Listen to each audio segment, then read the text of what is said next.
One of my favorite kinds of displays in an antique mall are walls of beautiful glass pieces organized by color. Amongst this rainbow, you may find some pieces of depression glass. Depression glass is a popular collectible and one I'm not familiar with, so let's find out more about it together. Hi everyone, I'm Jennifer. Welcome to Antiquing Adventures, where I share the vintage treasures I find in thrift stores and antique malls. Thanks for coming on this adventure with me. The term depression glass refers to glassware made primarily during the Great Depression of the 1930s. About 20 manufacturers produced over 100 patterns of this dishware in an array of colors, which were commonly given out at gas stations, movie theaters, or grocery stores with purchase.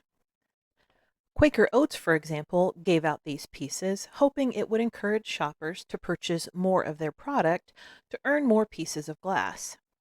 I had assumed you would send in box tops to acquire the pieces, but according to Wikipedia, they were actually inside the container of food, which seems like a potential safety issue unless you like little bits of glass with your morning oatmeal.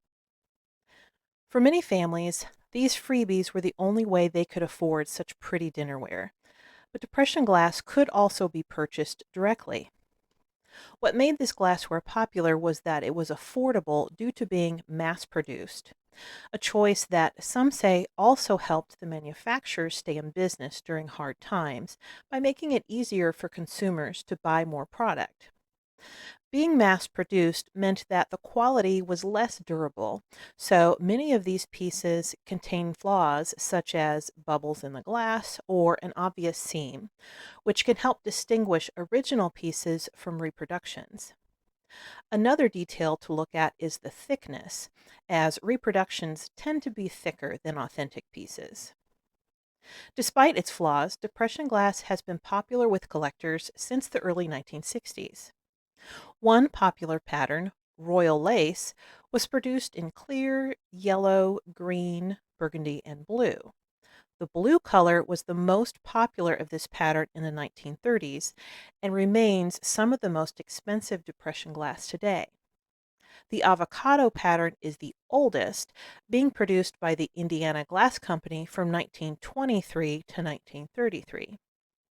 Other popular patterns include iris and herringbone, atom, cameo, Cleo, twisted optic, cherry blossoms, Mayfair, and Sharon.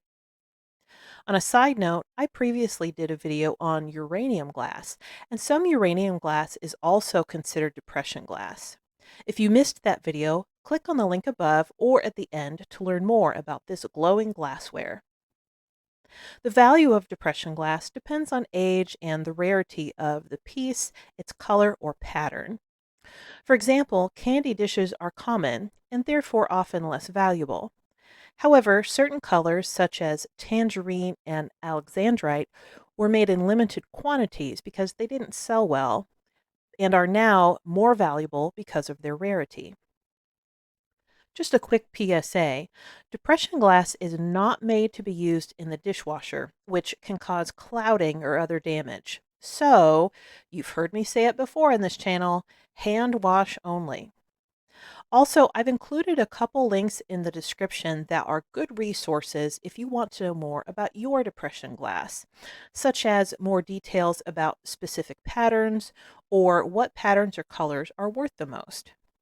I was unable to use the pictures I found of many of the patterns I mentioned due to copyright laws, so definitely check these websites out to get a visual on those. Do you own any depression glass? What's your favorite pattern or color? Let me know in the comments. Also, let me know what vintage treasures you'd like me to feature in the future. If you liked this video, make sure you follow the adventure by subscribing and hitting the notification bell. See you on my next adventure.